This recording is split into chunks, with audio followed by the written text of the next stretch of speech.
Kisah sebuah keluarga yang terkenal Teluk Jawa di tahun 1990-an. Kejadian-kejadian tragis dan horor menimpa keluarga ini. Semua nama tokoh dan tempat sengaja disamarkan untuk menjaga identitas dan privasi pihak yang terlibat di dalamnya. Narasumber Pak Slamet. Keluarga Santoso terdiri dari ayah Santoso, ibu Lasmini, anak satu Ningrum, anak kedua Pangki, dan dua orang lagi yaitu para pesuruh atau pembantu, yang mana Pak Slamet narasumber dan Mbok Urip. Temanggung 1990.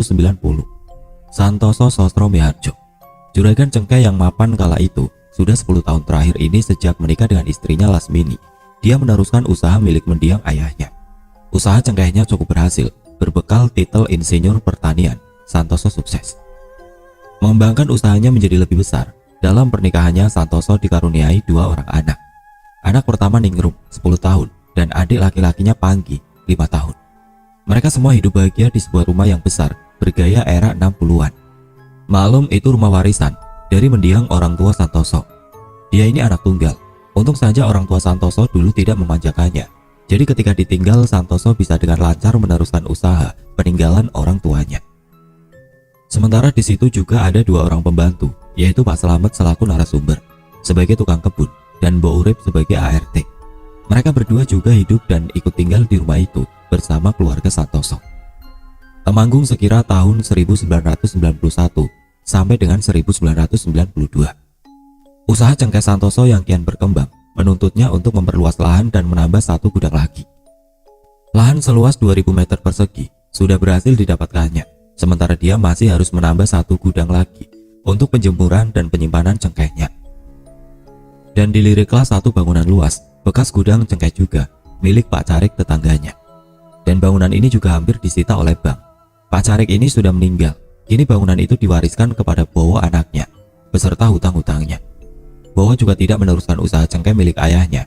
Kini bekas gudang itu terlihat terbengkalai dan sudah menjadi jaminan hutang untuk biaya berobat Pak Carik dulu ketika sakit. Menurut kesaksian Pak Slamet yang juga mengenalnya, Bowo ini selalu mengajukan perpanjangan kepada pihak bank agar nantinya gudang itu tidak disita. Dia hanya menunggu satu sawah peninggalan orang tuanya terjual untuk melunasi hutang itu. Kenapa Bowo tidak merelakan gudang itu saja? Karena di sini Santoso juga ingin membelinya dengan harga yang wajar. Tapi ternyata setelah ditemui Santoso, Bowo memperlihatkan surat wasiat dari mendiang ayahnya, Pak Carik, yang mana salah satu isinya adalah tidak memperbolehkan gudang itu terjual. Tapi dahulu, Bowo sebagai anak tertua malah diam-diam menjaminkan surat gudang itu ke bank, di samping untuk kebutuhan sendiri. Uangnya juga digunakan untuk biaya berobat ayahnya. Itu kata Bowo. Pak Slamet yang juga ikut mengantar Santoso dalam pertemuan itu sebenarnya agak ragu dengan pernyataan Bowo tentang bagaimana uang hutang itu digunakan. Pasalnya di desa, Bowo terkenal sebagai pria yang gemar berjudi.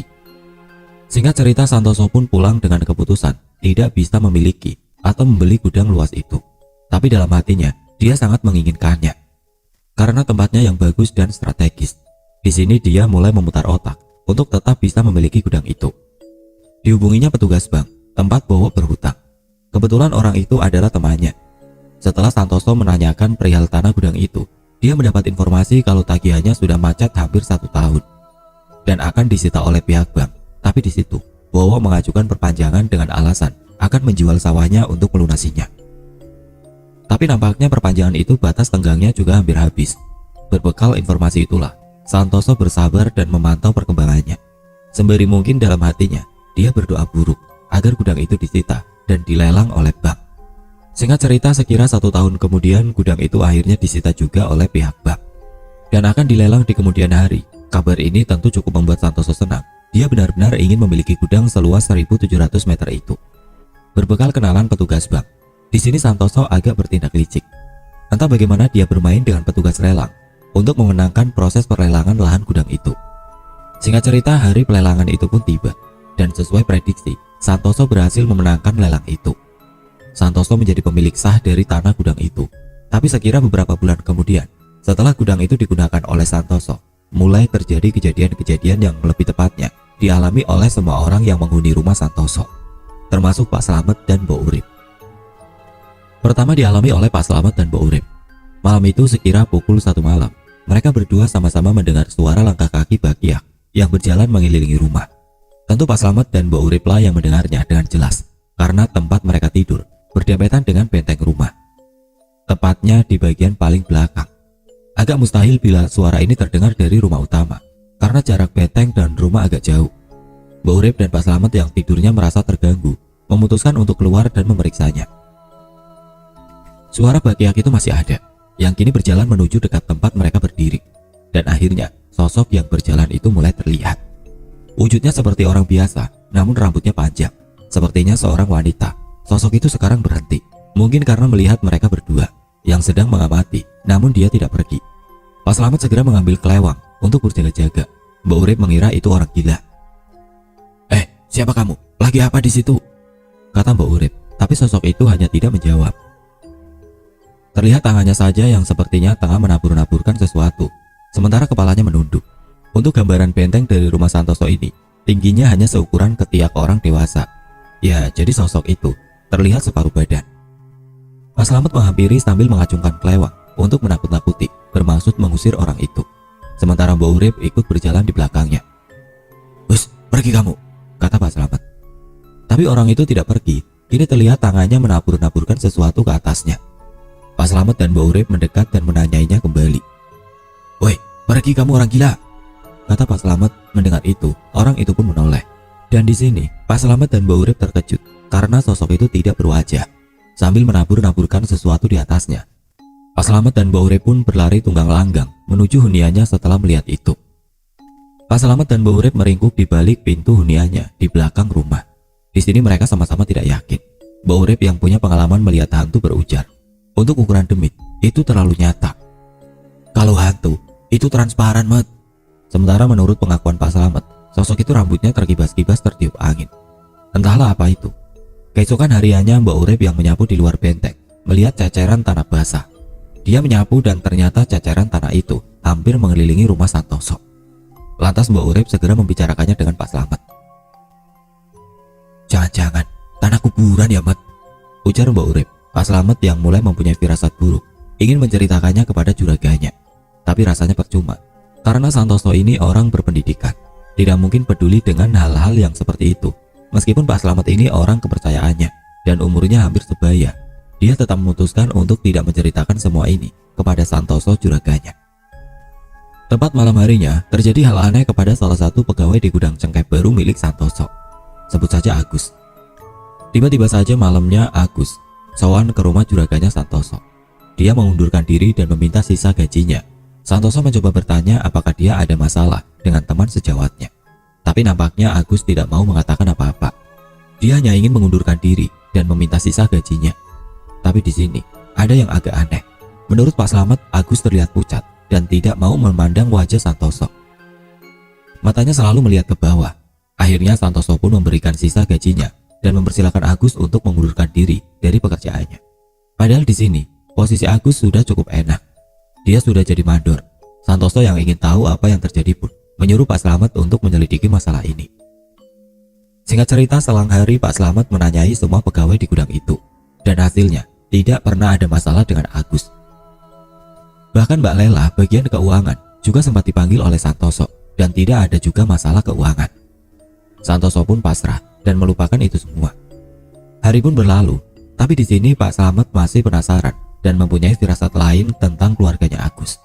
Akhirnya dengan dalih silaturahmi, Pak Slamet pun mendatangi kediaman Agus. Setelah berbasa-basi di tempat Agus, Pak Slamet langsung bertanya dengan pelan kepada Agus. "Sebenarnya itu ada apa toh Mas Agus? Cerita dong sama saya. Kok kayaknya ada yang tidak beres?" Mendengar pernyataan itu, Agus terdiam sejenak dan menjawab, "Tapi jangan ngomong-ngomong ke Pak Santoso ya Mas." Akhirnya Agus pun bercerita. Ketika Agus menyortir cengkeh, waktu itu sore hari, semua pegawai sudah beranjak pulang. Di situ tinggal Agus sendiri. Biasa memang, Agus selalu pulang paling akhir, tapi ketika dia menyortir cengkeh, tercium bau bangkai yang sangat bau. Agus tentunya khawatir, takut kalau ada tikus mati di antara gunungan cengkeh. Agus pun mulai mencari sumber bau itu.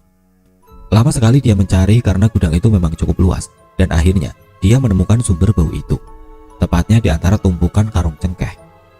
"Wah, aku harus lapor juragan nih," ujar Agus, takutnya ada bangkai di antara tumpukan itu. Tapi ketika dia membalikan badan, tiba-tiba dia dikagetkan oleh suara. Suaranya seperti orang yang memanggil. Gus, Agus pun sontak menoleh ke arah tumpukan karung itu. Dan Agus pun terpaku melihat sosok yang memanggilnya. Sosok itu kata Agus seperti anjing, namun besarnya seukuran sapi. Dan sosok itu berbicara dengan bahasa manusia. Di tengah Agus yang masih mematung, sosok itu berkata, "Pergi dari sini, daripada saya makan." Ternyata kejadian itulah yang membuat Agus yang sudah hampir 5 tahun ikut juragan Santoso memutuskan untuk mengundurkan diri. Melihat raut wajah Agus, Pak Slamet berasumsi sepertinya Agus ini memang benar-benar mengalaminya. Pak Slamet pun pulang kembali dan masih menyimpan dalam-dalam cerita dari Agus. Sampai di huniannya, Mbak Urip yang tahu kalau Pak Slamet habis pergi ke tempat Agus langsung bertanya, "Gimana Agus, Mat? Pasti ada apa-apa toh?" Pak Slamet pun menceritakannya kepada Mbak Urip. "Sepertinya kok ada yang mengguna-guna Pak Santoso ya, Mat?" timbal Mbak Urip di pembicaraan itu. Karena ternyata tepat sehari setelah Mbak Urip dan Pak Slamet melihat sosok tidak berwajah itu, Ningrum, anak Santoso sakit. Terhitung hampir 1 bulan dan agak aneh karena cacarnya sampai lidah. Pak Slamet juga baru tahu saat itu kalau Ningrum sakitnya separah itu. Pikirnya hanya masuk angin biasa. Singkat cerita, hari pun berlalu. Ningrum belum sembuh dari sakitnya. Sore itu Lasmini, istri Santoso, terlihat tengah merebus air panas, bakal mandi si Panggi, anaknya yang paling kecil. Pak Slamet yang tengah mencabuti rumput di belakang rumah, sesekali mengamati istri juraganya yang tengah melamun di depan kompor. Ada yang aneh. Tidak biasanya Lasmini, istri juraganya itu terlihat sesedih itu. Air di dalam panci pun mulai mendidih. Pak Slamet yang mengetahuinya mencoba memecah lamunan juraganya. Tapi di sini tidak ada respon dari Lasmini. "Bu, airnya sudah panas, Bu," kata Pak Slamet sambil memunculkan setengah kepalanya di jendela dapur. Tapi benar, tidak disangka apa yang terjadi setelah ini. Diambil air panas itu oleh Lasmini, dan sambil mendongakkan kepalanya, Lasmini menyiramkan air mendidih itu ke kepalanya. Kemudian dia teriak-teriak. Seakan tidak sadar apa yang barusan ia lakukan, Pak Slamet yang panik juga berteriak memanggil juraganya. Lasmini pun mendapatkan luka yang cukup parah dan sempat dibawa ke rumah sakit, sampai akhirnya meninggal 1 hari kemudian. Tapi di sini Pak Slamet tidak bercerita tentang apa yang sebenarnya dilihatnya sore itu. Sehingga saat itu kematian Lasmini masih dianggap sebagai kecelakaan oleh Santoso. Tapi tidak bagi Pak Slamet. Baginya, kematian Lasmini sangat tidak beres, karena dia menyaksikan dengan mata kepalanya sendiri Lasmini, istri juraganya, menyiramkan air mendidih ke kepalanya sendiri. Kematian Lasmini tentu membawa duka yang cukup mendalam bagi keluarga Santoso, tidak terkecuali Pak Slamet dan Mbok Urip. Pasalnya meski hanya pesuruh, Lasmini selalu memperlakukan mereka seperti keluarga sendiri, seperti makan bersama, membelikannya pakaian dan lain-lain. Masih dalam masa berkabung setelah kepergian Lasmini, Ningrum, anak sulung Santoso, belum juga sembuh. Bahkan menurut kesaksian Mbok Urip kepada Pak Slamet, cacar air Ningrum semakin parah, menjalar sampai lubang telinga, lubang hidung dan lidah. Keadaannya memprihatinkan. Sudah hampir 2 bulan ini Ningrum hanya terbaring di tempatnya tidur. Bahkan ketika ibunya meninggal, dia tidak sempat melihat jasadnya untuk terakhir kalinya. Sementara itu ada hal janggal yang sebenarnya sempat terabaikan, yaitu nasi yang cepat membusuk. Itu terjadi kepada keluarga ini. Mbok Urip sebagai pramusaji sempat dimarahi oleh juraganya perihal nasi busuk ini, tapi mau bagaimana lagi. Padahal itu nasi baru yang ditanak esok hari, namun siangnya sudah membusuk, menguning dan berlendir. Hari pun berlalu. Terjadi kepiluan lagi di suatu hari. Belum genap 40 hari Lasmini meninggal. Kini Ningrum si sulung pergi untuk selama-lamanya menyusul ibunya. Kejadiannya esok hari. Seperti biasanya setiap pagi Mbok Urip hendak pergi ke kamar Ningrum untuk memberikan makan. Mbok Urip melihat hal yang tidak biasa. Ningrum tidur dengan tengkurap, dengan selimut yang menyingkap. Dengan pelan Mbok Urip mencoba membangunkannya, tapi tidak direspon. Di sini Mbok Urip sudah mempunyai firasat yang tidak enak. Dengan perlahan dia memegang kaki Ningrum. Sudah dingin. Mbok Urip yang takut langsung bergegas melaporkannya kepada juraganya. Santoso pun datang dengan wajah yang panik. Begitu juga Pak Slamet yang tengah menggendong si Panggi yang ikut terbangun karena kehebohan pagi itu. Dihampirinya tubuh Ningrum oleh ayahnya. Dengan suara bergetar, seakan tahu hal buruk tengah terjadi, Santoso memegang tubuh anaknya, menggoyang-goyangkannya. Karena tidak kunjung dapat respon, Santoso langsung membalikan badan Ningrum dengan perlahan. Nampak agak kesulitan karena badan Ningrum sudah kaku. Seketika Santoso sadar anaknya sudah tiada. Dia menangis terisak dengan suara parau. "Apalagi ya Allah?" Pak Slamet segera menyerahkan Panggi yang juga menangis ke Mbok Urip untuk dibawa keluar. Pak Slamet segera merangkul dan memapa juraganya menuju ruang tamu. Sementara itu sembari menggendong Panggi, Sambil tergopoh-gopoh Mbak Urip mengabarkan kabar duka ini ke tetangga terdekat, kalau Ningrum sudah meninggal. Sejak kepergian Ningrum, kini Mbak Urip dan Pak Slamet diminta untuk tinggal di rumah utama untuk menjaga Panggi. Sementara itu nasib busuk terus saja terjadi, tapi nampaknya Santoso belum menyadari atau peduli tentang kejanggalan-kejanggalan yang belakangan ini menimpa hidupnya. Sampai pada suatu hari ketika Santoso, Panggi, Pak Slamet dan Mbak Urip menonton TV, terdengar ledakan dari teras depan rumahnya. Dah, Santoso yang pertama kali keluar untuk memeriksanya seketika terkejut dan memanggil Pak Slamet. Terlihat di situ lantai teras sudah pecah dan menonjol keluar. Pak Slamet dan juraganya pun memegang lantai itu. Terlihat sedikit basah dan agak hangat. Santoso mencoba melogikakan kejadian ini. Dia memperkirakan ini adalah akibat dari pemuaian dari gas yang dihasilkan oleh septic tank. Tapi Santoso juga agak keheranan, pasalnya septic tank rumah ini berada jauh 30 meter ke belakang rumah. Santoso pun menyuruh Pak Slamet untuk membongkar pecahan lantai itu saat itu juga. Dan apa yang ditemukan Pak Slamet sungguh mengherankan. Di balik lantai Pak Slamet menemukan selembar kain kafan yang bertuliskan aksara Jawa. Santoso yang melihat itu langsung merebutnya. Di sini dia nampak keheranan. Kain itu pun dibawa masuk dan diletakkan di meja ruang tamu. Di situ Santoso dan Pak Slamet duduk berdiam-diaman seakan memikirkan sesuatu. Dan akhirnya Pak Slamet pun mulai buka suara perihal kecurigaannya dengan kejadian akhir-akhir ini. Santoso sempat membantah dan tidak percaya. Tapi di sini Mbak Urip yang mendengar pembicaraan itu dari ruang TV pun ikut datang dan berbicara. Dari kejadian wanita tanpa wajah, anjing besar yang dilihat Agus, hingga kronologi sebenarnya kematian istrinya. Bisa saja ini telulu Pak Santoso, begitu kata Mbak Urip. Belum pasti, benar dan tidaknya kita bilang dulu saja dengan Mbah Kiai Mangun. Mbah Mangun adalah salah satu sesepuh yang dituakan di desa itu. Singkat cerita, hari itu juga Pak Slamet sowan ke tempat Mbah Mangun. Sampai akhirnya beliau pun datang ke rumah, memeriksa kain kafan yang ditemukan di balik lantai yang meledak tadi. Mbah Mangun pun mulai keliling di sudut-sudut rumah, sembari bersikir dan sesekali menepuk-nepuk dinding rumah Santoso. Setelah selesai, beliau kembali duduk di ruang tamu dan berbicara kepada Santoso sambil membakar kain kafan itu di sebuah asbak. Mbah Mangun berkata, "Ini telu Jawa, malah petakannya ada 3, pikiran, harta dan penyakit." Saya jelaskan sedikit ya, kira-kira begini. Telu Jawa menurut Mbah Mangun, ini malapetaka yang didatangkan ada 3 macam. Yang pertama mempengaruhi pikiran. Ini mungkin berhubungan dengan kejadian kematian Lasmini. Seperti yang tadi diceritakan, Lasmini tanpa sadar menyiramkan air panas di tubuhnya. Yang kedua penyakit. Ini mungkin yang dialami oleh Ningrum. Yang ketiga harta. Di sini harta boleh diartikan sebagai usaha. Mungkin ini nyambung dengan kejadian Agus, salah satu pegawai di gudang cengkeh, yang mengaku didatangi oleh anjing besar yang bisa berbicara. Dan sejak kejadian Agus itu, ternyata banyak juga pegawai di gudang itu yang mengaku diteror oleh makhluk yang mirip anjing itu.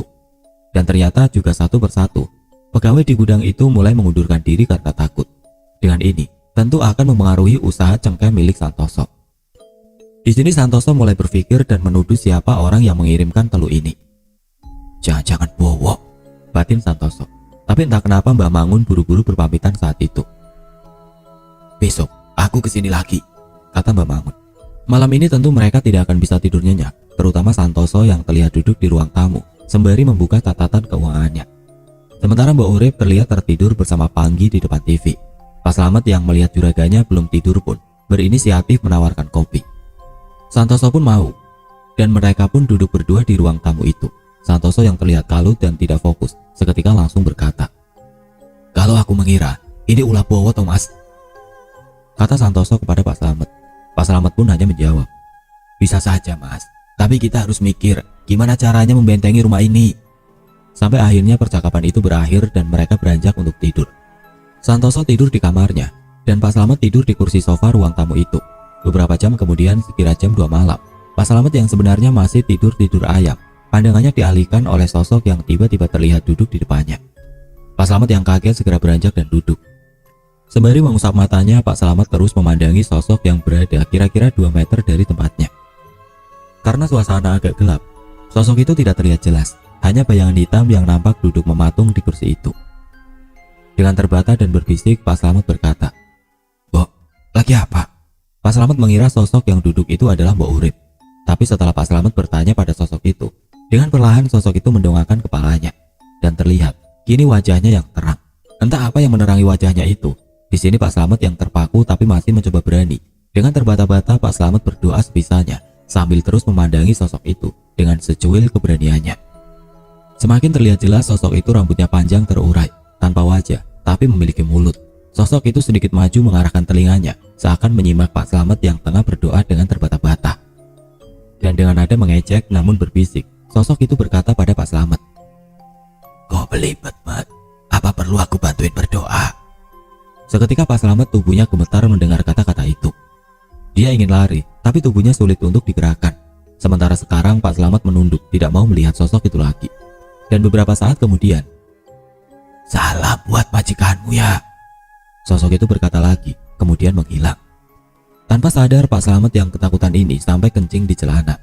Keesokan harinya pun Pak Slamet sakit, mungkin karena shock dengan kejadian semalam. Mbok Urip sepertinya menyadari dengan sakitnya Pak Slamet yang tiba-tiba itu. Hingga akhirnya Pak Slamet pun bercerita kepada Mbok Urip tentang apa yang dialaminya semalam. Di sini mereka semakin yakin kalau ini benar-benar teluh. Tapi mereka memutuskan untuk tidak bercerita kepada juraganya, takut menambah pikirannya. Pak Slamet sakit kurang lebih selama 3 hari, kemudian berangsur sembuh. Beberapa hari kemudian ada kejadian lagi. Entah ini berhubungan juga dengan teluh itu atau tidak. Yang jelas ini adalah musibah yang cukup membuat Santoso terpuruk. Gudang yang ia beli dari pelelangan itu kini terbakar habis dalam semalam. Entah apa penyebabnya. Yang jelas malam itu rumah Santoso diketuk oleh beberapa warga yang mengabarkan kalau gudangnya kebakaran. Setelah kejadian itu, dengan terpaksa Santoso menutup salah satu gudangnya dan meliburkan beberapa karyawannya. Nampaknya kenaasan masih saja menimpa keluarga Santoso. Karena sekitar seminggu kemudian setelah kebakaran, Panggi, anak satu-satunya, kini masuk rumah sakit. Hidung serta mulutnya pendarahan dan sulit berhenti. Setelah diperiksa dan pendaharannya berhasil dihentikan, dokter tidak berhasil menemukan apa penyebabnya. Karena Santoso khawatir Panggi pun tetap dirawat inap di rumah sakit selama 2 hari dengan ditunggu oleh Mbok Urip. Dan di sini Mbok Urip mengalami kejadian seram.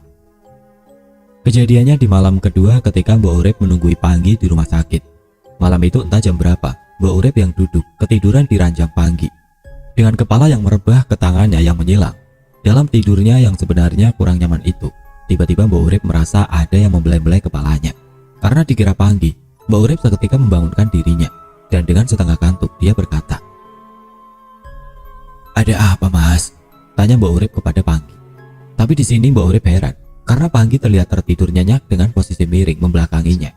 Dan setelah itu, terdengar suara dengan nada membisik tepat di telinga Mbok Urip. "Tidak apa-apa." Dia yang kaget langsung menoleh, tapi tidak ada siapa-siapa. Suasana ruangan itu nampak sepi karena kebetulan Panggi dirawat di ruangan VIP. Ruangannya juga terang. Mbok Urip menoleh ke seluruh ruangan, namun matanya terhenti di sebuah lemari kecil yang sepertinya pintunya perlahan terbuka sendiri. Mbok Urip yang penasaran terus mengamati. Sementara tiba-tiba muncul suara, "Aku di sini." Suara itu muncul dari lemari kecil yang pintunya semakin lebar terbuka. Dan dengan berani Mbok Urip menjawab perkataan itu. "Siapa kamu? Pergi dari sini," jawab Mbok Urip. Lemari itu semakin terbuka lebar dan menurut Mbok Urip, di situ muncul kepala tanpa wajah, namun memiliki mulut, persis seperti yang dikatakan Slamet tempo hari. Perlahan kepala itu keluar dan menunjukkan seluruh tubuhnya. "Besar sekali," kata Mbok Urip.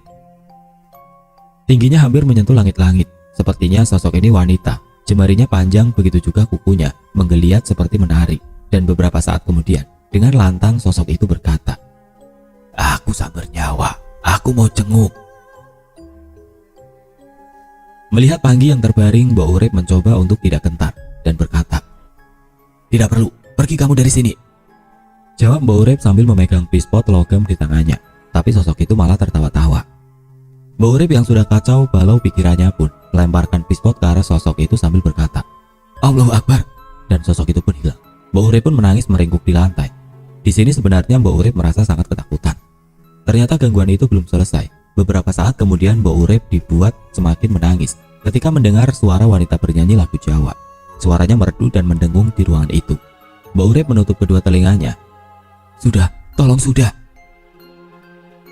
Hingga suara itu pun berhenti seiring azan subuh yang mulai terdengar. Nampak lalu lalang aktivitas di rumah sakit sudah terdengar. Segera Mbok Urip membuka pintu dan duduk di kursi depan ruangan perawatan. Dia tampak pucat dan lesu. Sungguh ini malam yang berat. Untung paginya Panggi sudah bisa diperbolehkan pulang. Sesampainya di rumah ada yang berubah dalam diri Panggi. Dia sekarang pendiam, tidak seusil kemarin. Untuk seukuran anak, dia nampak seperti orang dewasa. Sekira 4-5 hari berlalu, Panggi kini sangat rajin mengaji. Terlihat setiap dia yang selalu siap dengan baju kokonya 1 jam sebelum menunggu guru ngajinya di ruang tamu. Panggi mulai ngeyel mengajak ayahnya untuk sholat tepat waktu. Perubahan yang baik memang, bisa dibilang 180 derajat. Tidak seperti dulu yang manja dan agak pemalas. Tapi ternyata perubahan Panggi ini merupakan buang tabiat, kata orang Jawa. Seseorang akan berubah sikap dan sifatnya saat menjelang ajalnya. Karena tiba di suatu hari, waktu itu sore setelah Panggi mengaji, listrik kebetulan padam. Sementara Panggi masih ada tugas sekolah yang harus dikumpulkan esok hari. Akhirnya Panggi pun mengerjakan PR-nya dengan menggunakan templok atau lentera. Diletakkanlah 2 lentera di samping meja belajarnya. Panggi pun belajar dengan ditemani ayahnya, sementara Pak Slamet sedang sibuk menyalakan lampu petromak di halaman. Sampai beberapa saat kemudian, Santoso meninggalkan Panggi untuk merokok di halaman belakang. Sambil melihat Pak Slamet yang terus mengutak-ngatik lampu petromak itu, yang tidak kunjung berhasil dinyalakan. Dan tiba-tiba terdengar suara, "Dah!" dengan diiringi suara teriakan. Santoso dan Pak Slamet yang mendengarnya segera menghampiri ke kamar Panggi. Dan apa yang terjadi?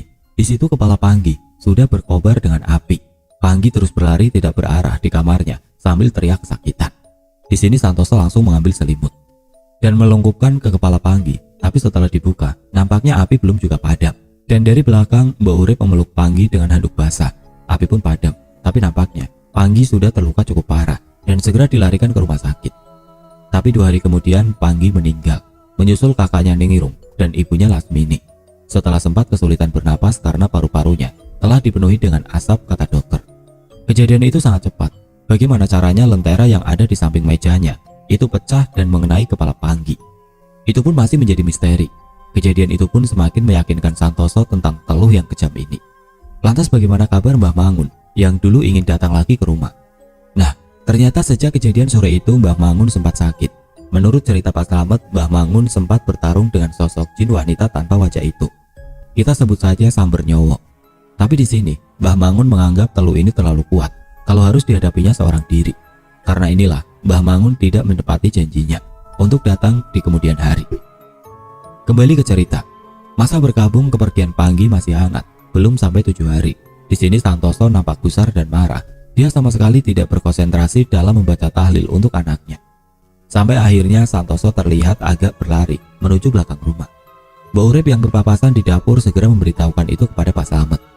Terlihat Santoso sedang mengobrak-abrik ruang perkakas dan mengambil sabit, kemudian berlari lewat samping rumahnya.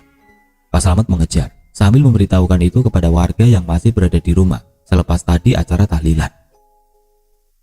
"Mas Toso ngamuk," begitu kata Pak Slamet. Warga kini berhamburan mengejar Santoso yang ternyata pergi ke rumah Bowo. Untung di situ ada pagar pembatas. Di depan pagar Santoso berkata, "Keluar kamu brengsek. Sudah cukup ya sekarang. Kalau berani, hadapi aku langsung. Ayo, saling bunuh." Warga sama sekali tidak berani mendekat karena Santoso ini memang sosok yang sangat dihormati di desa itu. Hanya Pak Slamet yang berani mendatanginya perlahan. "Sabar mas, Eleng." "Tidak bisa mas." Tapi untungnya Mbah Mangun datang, merangkul dan menenangkan Santoso. Sambil merebut sabitnya dengan perlahan, Mbah Mangun berkata, "Sudah, yang sabar. Kita tidak bisa membuktikannya. Bisa-bisa nanti kamu dipenjara." Tapi baru saja suasana meredam, Bowo malah keluar dari rumahnya dengan mukanya yang pucat. Dia berkata, "Ada apa Santoso?" Sontak emosi Santoso kembali memuncak. Namun kini dia berhasil dipegangi oleh para warga. Nampaknya Bowo ketakutan dan terus berkata, "Aku benar-benar tidak tahu." Tapi di ujung pembicaraannya, tampak Bowo keceplosan dengan berkata, "Nek aku duwe salah. Aku minta maaf." Dengan permintaan maaf ini, tentunya sedikit menjelaskan bahwa memang Bowo lah si pengirim teluh itu. Pendapat ini juga diperkuat oleh karena memang dari dulu keluarga Pak Carik, ayah Bowo, ini memang terkenal suka main halus dengan para orang yang tidak disukainya. Orang satu desa juga sudah tahu. Cuma karena hal seperti itu memang sulit dibuktikan, akhirnya cuma menjadi omongan belaka. Warga sempat mengira sejak kematian Pak Carik, ayahnya, Bowo sudah hilang tajinya. Tapi ternyata sifat itu menurun ke anaknya. Singkat cerita, setelah berhasil ditenangkan lagi, segera Santoso diajak pulang oleh Mbah Mangun dan Pak Slamet. Sampai di rumah, Santoso kembali menangis. Menangisi kehidupannya yang begitu tragis. Di sini Mbah Mangun mencoba menenangkan dan berjanji akan menangani masalah ini dengan mengajak temannya. "Sementara, kamu baca ini dulu," kata Mbah Mangun sambil menyodorkan sebuah kertas bertuliskan sholawat Nariyah. Dan Mbah Mangun berpamitan. Malam itu pun dilewati oleh Santoso, Pak Slamet, dan Mbok Urip dengan datar dan sangat hampa. Mereka tidak terlihat saling bicara, seakan bingung mencari topik yang pas untuk dibincangkan. Terlihat Santoso dengan muka sayu, terus memegang tasbih sembari membaca sholawat Nariyah di kertas yang tadi diberikan oleh Mbah Mangun. Menit dan jam pun berlalu. Santoso masih terlihat bersikir di depan ruang TV.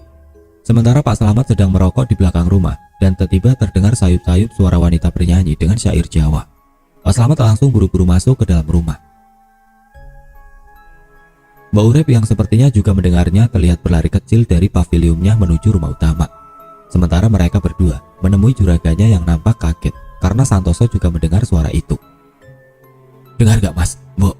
tanya Santoso. Sembari mereka saling mendekatkan telinga untuk mengamati. "Nggih Mas," jawab Pak Slamet dan Mbok Urip. Santoso pun menyuruh Pak Slamet untuk menutup semua pintu dan jendela. Mereka kini duduk merapat bersama di ruang TV. Suara orang bernyanyi itu masih ada, seakan mengitari rumahnya. Santoso sangat ketakutan. Terlihat dia terus memegangi tasbihnya dan berdoa. Mbok Urip dan Pak Slamet pun hanya menunduk komat kamit, melafalkan doa entah apa yang dibacanya. Tapi perlahan suara nyanyian itu berubah menjadi suara tangis. Tangisnya sangat pilu, terisak-isak, dan sesekali meraung seakan merasakan sakit. Mereka bertiga pun terus berdoa hingga suara itu hilang sekitar jam 2 malam. Mereka yang ketakutan pun tidur di satu tikar di depan TV hingga esok hari pun tiba. Mbak Urip yang masih takut teringat kejadian semalam, kini terlihat enggan melakukan pekerjaannya. Begitu juga Pak Slamet. Santoso juga terlihat lesu. Mereka masih duduk berdiam bertiga di ruangan itu. Hingga akhirnya pun Santoso bercerita kalau semalam dia bermimpi ditemui oleh anak dan istrinya, Lasmini, Ningrum, dan Panggi. Dalam mimpi itu Panggi dan Ningrum anaknya hanya tersenyum, namun Lasmini istrinya berbicara kepada Santoso. "Yang sabar dan ikhlas Mas, aku sama anak-anak sudah enak, kamu pasti bisa menghadapi." Sambil menangis Santoso menceritakan mimpi itu. Singkat cerita malam harinya, Mbah Mangun datang namun ia sendiri. Pak Slamet bertanya, "Di mana temannya Mbah?" "Pada gak berani ngadepin. Udah, aku sendiri saja yang ngadepin. Bantuin doa ya," jawab Mbah Mangun. Pak Slamet hanya mengiyakan saja sambil menelan lidah. Mbah Mangun pun meminta Mbak Urip untuk mengambil garam krosok. Dibawalah garam itu oleh Mbah Mangun mengelilingi rumah sembari uro-uro atau bernyanyi lagu Jawa.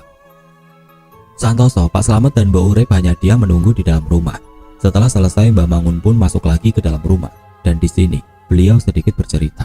Dulu waktu Mbah Mangun masih muda, baru saja lulus dari pesantren, jin sang bernyowo ini sempat menghabisi keluarga Pak Cokro, sampai tidak ada satupun yang tersisa. Pak Cokro adalah kandidat pemenang waktu pemilihan lurah di tahun 60-an, yang mana lawannya yang kalah adalah Pak Carik, ayahnya Bowo. Diduga kuat, pengiriman telu ini dilakukan oleh Pak Carik. Tapi memang hal seperti itu sulit sekali dibuktikan. Sejak saat itu tidak ada lagi warga yang mau berurusan dengan Pak Carik. Jadi di sini mulai terang ya, kalau diduga kuat Bowo lah yang mengirimkan telu itu. "Apa perlu dibalikan saja Mbah?" kata Santoso. "Tidak perlu nak, kita nggak ada bedanya kalau mengembalikan telu itu kepada si pengirim," jawab Mbah Mangun. "Intinya kita tidak perlu membalas. Kalau kita membalas, kita sama saja jahatnya." Tidak terasa mereka berbincang cukup lama, hingga akhirnya pembicaraannya dihentikan oleh suara ketukan di pintu depan rumahnya. Terlihat bayangan siluet di pintu kaca, nampaknya ada orang yang datang. Pak Slamet yang membukanya seketika bingung ketika dia tidak melihat siapapun. Di depan pintu dia yang mulai merinding pun menghampiri Mbah Mangun dan berkata, "Kok tidak ada siapa-siapa ya Mbah?" "Gak apa-apa Mat, itu teman kita," jawab Mbah Mangun sambil tersenyum. Beberapa saat kemudian Mbah Mangun pun meminta sapu lidi kepada Mbok Urip sambil membaca Al-Quran kecil di tangannya. Mbah Mangun keluar, menyapu-nyapu halaman. Pak Slamet yang mengikuti di belakang bersama Santoso pun sesekali disuruh mengambil rambut yang berceceran di tanah. "Rambut siapa ini?" batin mereka berdua sembari mengambilnya dengan sapu tangan. Sampai akhirnya Mbah Mangun berhenti di suatu titik, tepat di bawah rimbunan tanaman sirih. "Ambil pacul sana Mat." Setelah itu Mbah Mangun menyuruh Santoso untuk menggali titik yang sudah ditunjukkan olehnya. Setelah digali cukup dalam sekitar 80 cm, ditemukanlah bungkusan kain kafan yang cukup besar. Baunya sangat busuk. Mbah Mangun segera menyuruh membawa bungkusan itu menuju teras rumah. Dan di sini terlihat Mbah Mangun yang tampak limbung, hidungnya mengeluarkan darah. Pak Slamet yang melihatnya sempat berkata, "Gak apa-apa kan Mbah?" "Rapopo," sembari menutup hidungnya dengan sapu tangan. Akhirnya bungkusan itu dibuka di teras. Isinya adalah 7 butir telur ayam Jawa dan beberapa kertas yang bertuliskan Arab Pegon. Ketangkep intinya, kata Mbah Mangun. Beliau meminta pungutan rambut-rambut yang tadi dan menyatukan di satu kain itu. Sampai akhirnya sembari membaca ayat kursi, Mbah Mangun membakar rambut-rambut itu. Sempat terdengar jeritan wanita, suaranya terdengar seperti dari kejauhan. Ketika rambut itu dibakar, kemudian kertas-kertas bertuliskan Arab Pegon itu juga dibakar, dan setelah itu giliran telur-telur itu dibuka. Setelah dibuka, isi telur itu hitam pekat dan mengeluarkan bau busuk. Mbah Mangun pun membuka telur itu satu persatu, sembari terus membaca ayat kursi sampai semua telur itu habis, dan setelah itu Mbah Mangun membakar semuanya. Santoso di sini nampak keheranan dengan semua hal ini. Bagaimana semua ini bisa terjadi? Akhirnya, prosesi pembersihan itu pun berakhir. Mbah Mangun kembali masuk ke dalam rumah bersama Santoso, Pak Slamet dan Mbok Urip tentunya. Insya Allah, ini sudah bersih, kata Mbah Mangun. Mereka pun kembali berbincang bersama di ruang tamu itu, dengan topik yang agak menggembirakan tentunya. Apakah telur itu berhasil dihentikan? Nampaknya masih tersisa, karena tengah malam setelah Mbah Mangun berpamitan pulang, terjadi lagi serangan telur itu. Tiba saja gelas bekas minum mereka yang ada di meja meledak dan seiring dengan itu, tubuh Santoso terpelanting kira-kira 3 meter. Santoso nampak meringkuk di sudut ruangan, menunduk dan memuntahkan darah hitam. Pak Slamet segera menghampiri dan memapahnya menuju kamar. Sementara dengan Mbok Urip segera berlari menuju rumah Mbah Mangun. Sesampainya di rumah Mbah Mangun, Mbok Urip langsung mengajak Mbah Mangun merapat ke rumah Santoso. Dan sesampainya di sana, terlihat Pak Slamet yang tengah menunggu dengan muka panik di depan rumahnya. Juragan kesurupan, kata Pak Slamet panik. Mereka pun segera masuk ke dalam rumah.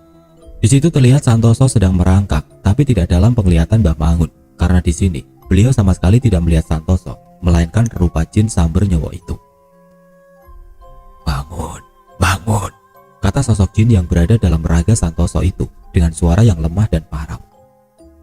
Aku mengaku kalah, sekarang leburkanlah aku, kata jin itu kembali. Di sini Mbah Mangun hanya memegang tasbih sembari terus bersikir. Tobat kamu, tobatlah kepada Tuhan yang Maha Tinggi, kata Mbah Mangun. Sudah berapa kehidupan yang kamu sengsarakan? Sekarang minta ampunlah, timbal Mbah Mangun. Maaf, aku sudah kapok, tolong leburlah aku.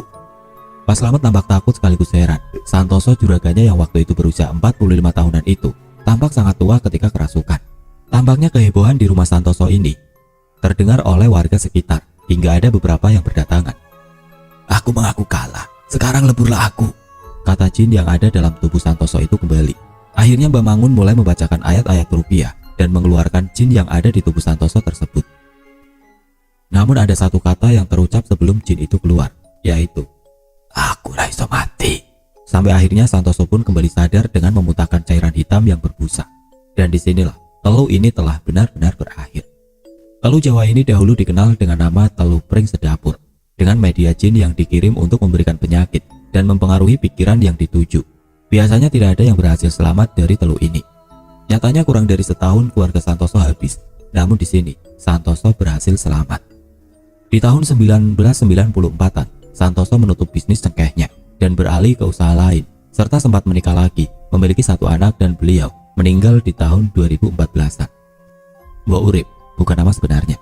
1 tahun setelah selamatnya Santoso, beliau pulang ke tempat asalnya di Wonosari, Gunung Kidul. Pas Slamet terakhir saya ketemu sekitar 3 bulan yang lalu. Sebelum cerita ini dibuat, beliau masih sehat dan bahagia dengan anak cucunya meskipun beliau sudah sepuh. Semoga saya dapat kembali bersilaturahmi dengan Pak Slamet. Sekian cerita keluarga Santoso ini. Semoga ada banyak pelajaran yang bisa kita petik. Oke teman-teman, sekian untuk cerita kali ini. Dan semoga apa yang sudah saya sampaikan dalam kisah ini dapat dijadikan pembelajaran untuk kita semua. Dan buat teman-teman yang baru bergabung, jangan lupa untuk like, komen, share, serta subscribe channel ini. Dan nantikan kisah-kisah horor berikutnya. Wassalamualaikum warahmatullahi wabarakatuh.